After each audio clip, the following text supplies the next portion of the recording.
कल social media पे एक नया ट्रेंड आया है, इसे कहते हैं इंटरनेट भक्ति। राधे राधे। तो आज रात्रि जब मैं कान्हा को वश बदल कर उनको सुला रही थी तो कान्हा सो ही नहीं रहे थे, बार बार उठे जा रहे थे। तो फिर मैंने कान्हा को बोला, कान्हा बहुत रात्रि हो गई है, सो जाओ। तो कान्हा फिर से उठ गए। फिर मैंने आराम से कान्हा को बैठाया और पूछा, अब आप मुझे बताओ, आप बार बार क्यों उठ रहे हो, सो क्यों नहीं रहे हो। तो कान्हा ने मुझसे कहा कि मुझे बहुत गर्मी लग रही है, मुझे कुछ ठंडा खिलाओ। अब अपने हाथों से कान्हा को लस्सी पिलाते, लस्सी पीते ही कान्हा की सब शरारतें खत्म हो जाती है। अब कान्हा को लाड प्यार करके सुला देते के नाम पर जिसका जो मन करता वो करता है।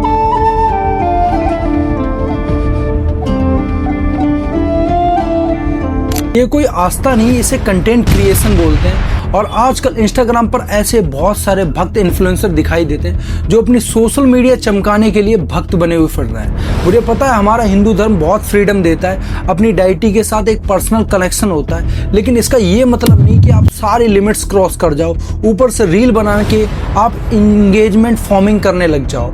दुनिया को दिखाओ कैसे हमने अपने रिचुअल्स और ट्रेडिशंस का मजाक बना के रख दिया। कावड़ लेकर आना एक ट्रेंड चल पड़ा है। हर साल कावड़ यात्रा होती है और हर साल मुझे देखकर शर्म आती है कि लोगों ने एक ट्रेडिशन को कैसे एक वेकेशन बना दिया। कावड़ लाना बहुत श्रद्धा का काम होता है, लेकिन स्ट्रिक्ट नियम होते हैं जिसके जो कावड़ियों को फॉलो करने होते हैं। ये देखो नियमों का पालन कैसे किया जा रहा है। यहाँ पे इस महापुरुष की भक्ति देखो जिसके नाम पर कावड़ ला रहा है। ये कोई नेता की कावड़ लेके आ रहा, कोई अपनी गर्लफ्रेंड की कावड़ लेके आ रहा। ऐसे इंटरनेट भक्त सिर्फ आम जनता नहीं बल्कि कई नेता भी बने हुए हैं जो पीआर के लिए दर्शन करते हैं और अलग अलग एंगल से फोटो खिंचवाते हैं। स्पेशल ऑप्स के एक नए सीजन में विलन का एक बहुत अच्छा डायलॉग है, शायद आपने भी सुना होगा कि ऐसे ही भारत में लोगों को धर्म का चूरन खिला खिला के अंधा बना दिया गया कि सब अपने आप को सबसे बड़ा हिंदू प्रूफ करने में लगे हुए हैं और इसी चक्कर में सारी लिमिट्स क्रॉस कर रहे हैं। और अगर आप अपने धर्म से प्यार करते हैं तो ऐसे भक्तों को एक्सपोज करना आपकी नैतिक जिम्मेदारी बन जाती है। आराम से पूरा वीडियो देखना, इन सब को एक्सपोज करूंगा। आइए देखते हैं। अभी सावन का महीना गया है और इसमें हर साल कावड़ यात्रा निकलती है जिसमें लाखों से भक्त शामिल होते हैं। इन्हें कावड़िया बोला जाता है। ये जो यात्रा होती है इसका चाल चलन मोस्टली नॉर्थ इंडिया में ज्यादा होता है। इस यात्रा में हर साल लाखों कावड़िए कावड़ लाते हैं, यानी हरिद्वार, गंगोत्री और गढ़मुक्तेश्वर जैसी पवित्र जगह से गंगा जल लाते हैं। पैदल चल के आते हैं और फिर शिवलिंग के ऊपर जल चढ़ाते हैं। कावड़िए जो कंधे पे मटके से लेके चलते हैं जिसमें गंगा जल भरा होता है, इसी को कावड़ बोला जाता है। ये यात्रा कई दिनों तक चलती है क्योंकि इसमें पैदल आना होता है, इसलिए लोग कई जगह पर कावड़ियों के विश्राम के लिए गृह भी बनाते हैं जहां पर वो आराम करते हैं। लेकिन इस पूरी यात्रा में कावड़ियों को बहुत ही स्ट्रिक्ट नियमों का पालन करना होता है, जैसे बोल बम बोल का भजनावली के हिसाब से कावड़ियों को ब्रह्मचर्य का भी पालन करना होता है। इसके अलावा उन्हें नंगे पैर रहना होता है, तेल साबुन का भी इस्तेमाल नहीं कर सकते, मन बहलाने के लिए कोई साधन का भी इस्तेमाल नहीं रख सकते अपने पास, किसी से भी झगड़ा नहीं कर सकते। बहुत सालों तक कावड़ यात्रा इसी तरह से चलती थी। 90s तक मोस्टली साधु लोग ही यात्रा कावड़ किया करते थे, लेकिन आजकल के जो नए भक्त इन्फ्लुएंसर्स आए जिन्हें आप सिंपली में बेरोजगार बोल सकते हैं, देखो कैसे कावड़ लेके आते हैं। पैरों में शूज हैं और ठुमके और एंटरटेनमेंट चल रहा है। देखो मैंने तो ये सुना कि डाक कावड़ को नंगे पैर लाया जाता है। ये तो रनिंग शूज और कैमरा टीम भी साथ में चल रही है। कुछ लोग तो बस रील बनाने के लिए ही कावड़ उठाते हैं, जिसके बाद में वहीं रोड पर ही छोड़ के चले जाते हैं। अगली वीडियो देख के तो शायद आपकी आंखों से आंसू आ जाएंगे। देखो कितनी श्रद्धा के साथ कावड़ यात्रा निकाली जा रही है। ये देखो ब्रह्मचर्य का कितनी शक्ति के साथ पालन किया जा रहा है। ये है नए भारत का जगा हुआ हिंदू। इन वीडियोस को काफी आया टाइम हो चुका है, लेकिन मैं सोच रहा हूँ कि भगवे की ये दशा देखकर किसी भी हिंदू हृदय सम्राट की आस्था को ठेस अभी तक क्यों नहीं पहुंची है। वैसे तो इनकी भावनाएं बड़ी नाजुक होती हैं, कुछ भी सतरंगी दिख जाए तो मन विचलित हो जाता है। ये क्या नैपकिन ये भगवान के नैपकिन रखूंगा।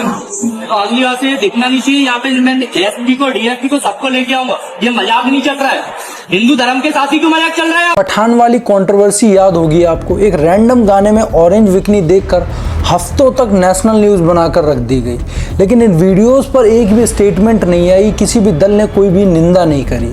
मतलब आई एम सॉरी बट मुझे ये कहना पड़ेगा कि आज के टाइम पे कावड़ यात्रा बेरोजगारों का मेला बन चुकी है। मौसम अच्छा है, करने के लिए कुछ है नहीं, तो कावड़ यात्रा के नाम पर भगवा लपेट लो और घर से निकल पड़ो। अगर इसकी रील भी बनाकर डाल देंगे तो लाखों व्यूज तो आ ही जाएंगे। फिर क्या, एक महीने पूरी मौज मस्ती, गुंडागर्दी और ऑर्केस्ट्रा और नशेबाजी, और आम आदमी को सावन में नॉनवेज खाना भी मना है। और मुझे ये नहीं समझ में आता कि ये कंपटीशन क्या चल रहा है कि कौन कितना भारी कावड़ लेकर आएगा। कोई 200 लीटर जल लेके आ रहा, कोई 250 लीटर जल लेके आ रहा। क्या शिवलिंग पर चढ़ाने के लिए इतना जल चाहिए? नहीं चाहिए ना, तो फिर ये वेस्टेज ही हुआ ना। जिस पवित्र गंगा जल को आप इतनी मेहनत से लेकर आ रहे हैं, बाद में उसे बहा दिया जाएगा। थोड़ा तो दिमाग का इस्तेमाल करो।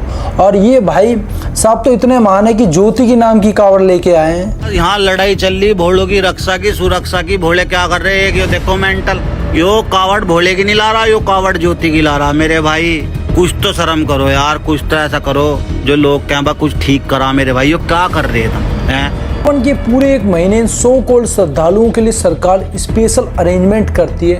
ट्रैफिक को डाइवर्ट किया जाता है, पुलिस प्रोटेक्शन भी दी जाती है ताकि इन सो कॉल्ड श्रद्धालुओं को किसी तरीके की कोई तकलीफ ना हो। और फिर अगर गलती से किसी की गाड़ी बाइक इनसे जरा टकरा जाए तो इनका प्रकोप झेलना पड़ता है। इन उच्च कोटि साधुओं के सामने तो फौज की वर्दी की भी कोई इज्जत नहीं है। ये श्रद्धा के नाम पे जो हो रहा है ये तो आप देख ही रहे होंगे। ये तो चलो एक महीने की बात हो गई।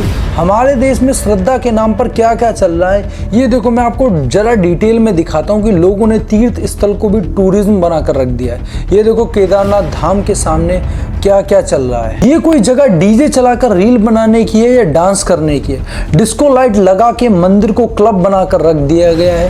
ये कोई एक इंसिडेंट नहीं। इन भक्तों को देखो मंदिर के सामने क्रिकेट खेल रहे हैं। इनसे जरा कोई पूछे कि ये लोग वहां करने क्या गए थे, दर्शन करने गए थे या फिर क्रिकेट खेलने गए थे।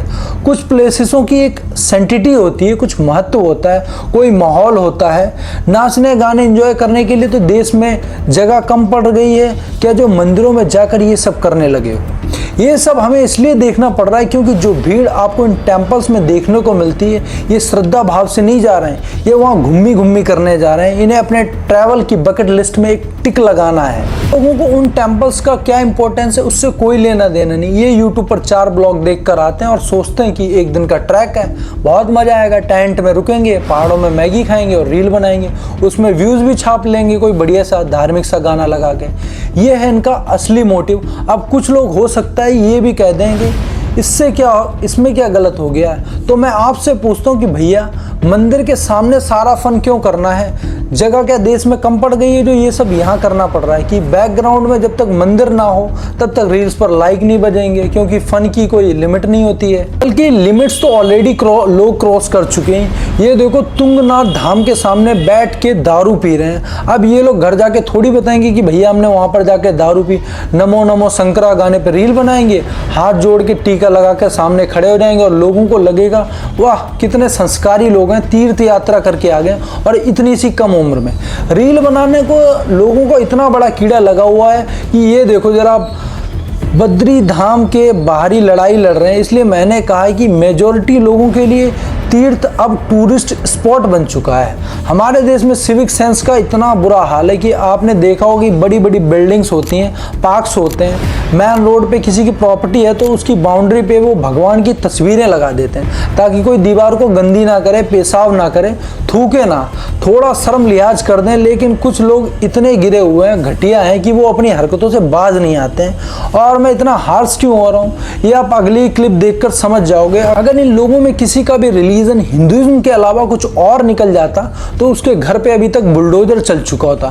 खैर अब इन घटिया लोगों को तो हम कुछ कर नहीं सकते, लेकिन अगर आपकी दीवारें हैं तो आप वहां पर भगवान की फोटो नहीं लगाएं। प्लीज ऐसा मत करो। ये लोग तो नहीं मानने वाले हैं। इनका एक ही इलाज है, बेल्ट एंड रोड इनिशिएटिव। अब चलो एक एक्सट्रीम तो हो गया, अब दूसरा एक्सट्रीम बताता हूँ जहां पर अल्ट्रा प्रोमैक्स भक्त आते हैं। इंडिया में धर्म के नाम पर व्यूज लेना, फॉलोअर्स इकट्ठे करना बड़ा आसान काम है। नया नया सोशल मीडिया आया था तो लोग क्या करते थे, भगवान की फोटो डालते थे, पोस्ट में लिख देते थे कि लाइक किए बिना स्क्रॉल मत करना, कमेंट में जय माता दी लिख देना वरना कुछ बुरा हो जाएगा। इंगेजमेंट लेने का ये सिंपल तरीका होता था, लेकिन आजकल लोग इंगेजमेंट लेने के लिए अपनी पूरी पर्सनैलिटी ही चेंज कर देते हैं। देखो मैं कितना बड़ा भक्त हूँ, मैं तो कृष्ण की दासी हूँ और इंस्टाग्राम पर आपको ऐसे बहुत सारे लोग मिलेंगे, ऐसी रील्स आपने चलते फिरते देखी होंगी। और इन लोगों को मैं कहना चाहता हूँ कि लड्डू गोपाल एक कल्ट छोटा सा बच्चा जो अपनी डॉल के साथ खेलता है, और इन लोगों में जो रील्स में आपको कोई डिफरेंस नहीं नजर आ रहा होगा। ये देखो मूर्ति का खिलौना बनाकर रख दिया इन लोगों ने। पहले तो मुझे कोई ये समझाए कि लड्डू गोपाल को रखने का ट्रेडिशन किसने शुरू किया है। शास्त्रों में तो इसके बारे में कुछ लिखा नहीं है, मतलब लोगों का ही बनाया हुआ एक नया ट्रेंड है।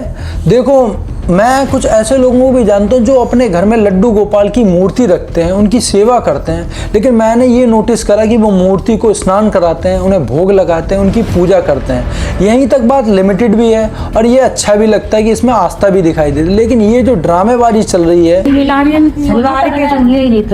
रात में प्रसाद लगा तो दिवाली है ना जी। हाँ गए थे, भीख लगी है शायद, मैंने ऐसा लगा। इसका ट्रेडिशन से कोई लेना देना नहीं है, ये सिर्फ सोशल मीडिया पर रीच के लिए किया जा रहा है, क्योंकि बहुत सारे लोगों की भावनाएं इससे जुड़ी हैं, इसलिए इन्होंने पूरा कंटेंट ही इसको बना के रख दिया है। अब हर रील में ये लोग ये नहीं दिखा सकते कि ये भगवान को स्नान करा रहे हैं, भोग लगा रहे हैं, व्यूज आना बंद हो जाएंगे, इसलिए नई नई कहानियां बनाई जा रही हैं। तो यहाँ पे मेरा माधव इतना ज़्यादा गुस्सा हो रखा था, तो अभी मैं क्या करती, मैंने ना उनको मनाने के लिए ऐसा बोला कि आपके लिए मैं गुलाब जामुन बनाऊंगी। ऐसा बोलने पे वो खुश तो हो गए। अब देख रहे होंगे कि पूरी स्क्रिप्ट तैयार की हुई है। अरे बड़े बड़े साधु पहाड़ों पर जाते हैं, भगवान की खोज में सालों तपस्या करते हैं, लेकिन भगवान तो इन मोहतरमा के घर में विराजमान है। वो सोच रहे होंगे कि गुलाब जामुन क्यों नहीं बन रहे हैं आज।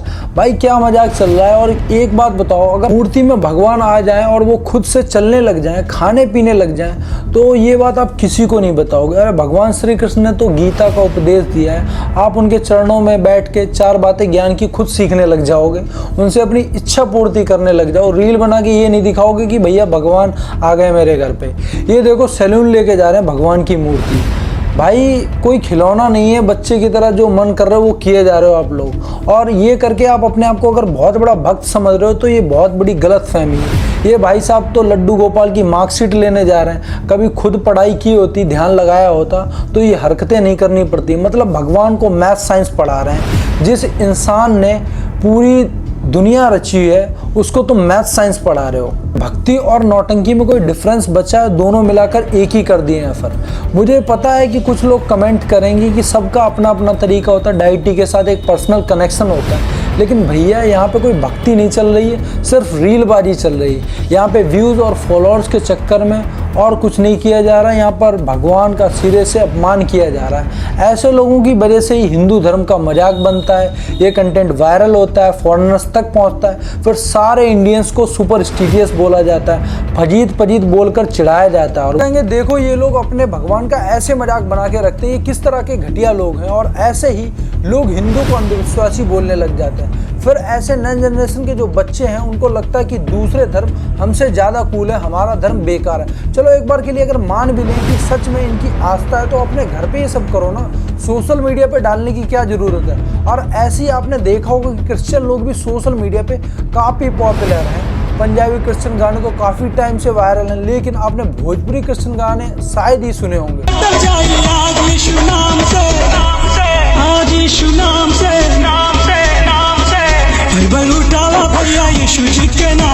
पता है क्या रीज़न होता है? क्योंकि यहाँ की जनता जो ऑलरेडी पंजाबी और भोजपुरी गाने सुनती है, उनको अपने भजन याद होते हैं, उसमें वो क्रिश्चियनिटी को मिक्स कर देते हैं ताकि उन्हें कन्वर्ट करना आसान हो जाए। वो थोड़ी ना इंग्लिश वाली प्रेयर पढ़ेंगे, तो उनको इस तरीके से क्रिश्चियनिटी से इंट्रोड्यूस किया जाता है। आजकल मैं देख रहा हूँ बहुत सारे जो पेजेस हैं जो हिंदू ट्रेडिशन को क्रिश्चियनिटी से लिंक करने की कोशिश करते हैं। गायत्री मंत्र को यीशु गायत्री मंत्र बना देते हैं, बैप्टिज्म के नाम पर गंगा जल यूज़ करने लग जाते हैं। ऐसे मैंने कई क्रिश्चियन प्रेयर सुनी है जो हिंदू भजन सी हैं, लेकिन उनमें कुछ वर्ड्स को चेंज करके क्रिश्चियन बना दिया जाता है। अब ये देखने में तो बहुत क्रिंज लगता है, लेकिन इसके पीछे का जो इंटेंशन है वो उसको ऑफेंसिव बना देता है बहुत बड़ा। बात करें कुछ मुस्लिम क्रिएटर्स की, तो अपने रिलीजन्स की रील्स पर इस तरीके से प्रमोट करते हैं। ऐसी कई रील्स आपने देखी होंगी जिसमें इनके हिसाब से लड़कियों के साथ छेड़छाड़ इसलिए होती है क्योंकि इन्होंने बुर्के से अपने आप को कवर करके नहीं रखती। यानी इनडायरेक्टली ये कहना चाहते हैं कि अगर किसी लड़की ने बुर्का नहीं पहना हुआ तो उसके साथ छेड़छाड़ तो होगी। जो हिजाब और बुर्के नहीं पहनती उनको रिस्पेक्ट और सेफ एनवायरनमेंट कैसे मिलेगा? तो ये इनके लॉजिक है, और अगर इन लॉजिक से देखा जाए तो सीसीटीवी में ये जो इंसिडेंट कैद हुआ है तो इसको कैसे आप जस्टिफाई करोगे। देखो, इस वीडियो को बनाने का मेरा पर्पस किसी धर्म या कस्टम को कन्वेंस करना नहीं है। मुझे पता है कि ऐसे बहुत सारे लोग हैं जो पूरे मन से बिना दिखावे के मूर्ति सेवा करते हैं। मैं बस उन लोगों को कॉल आउट करना चाहते हैं जो सोशल मीडिया पे भक्त बने हुए हैं। सनातन के नाम पर अश्लीलता और गुंडागर्दी की जाती, तब क्यों आउटरीच नहीं होता है? ये हिपोक्रेसी क्यों आपके अंदर? और ये लोग जिन्होंने टेम्पल्स को टूरिस्ट स्पॉट बना रखा है, इनको सिर्फ कॉल आउट नहीं करना चाहिए, बल्कि मेरे हिसाब से टेम्पल में फ़ोन ही बैन कर देना चाहिए। और कोई पकड़ा जाए तो उसे हैवी फाइन लगाओ, और ऐसे नेताओं को भी कॉल आउट करना चाहिए जो मंदिर में जाकर वीआईपी दर्शन करते हैं। अगर आपको वीडियो पसंद आई तो हमारे चैनल को लाइक करें और सब्सक्राइब करें। और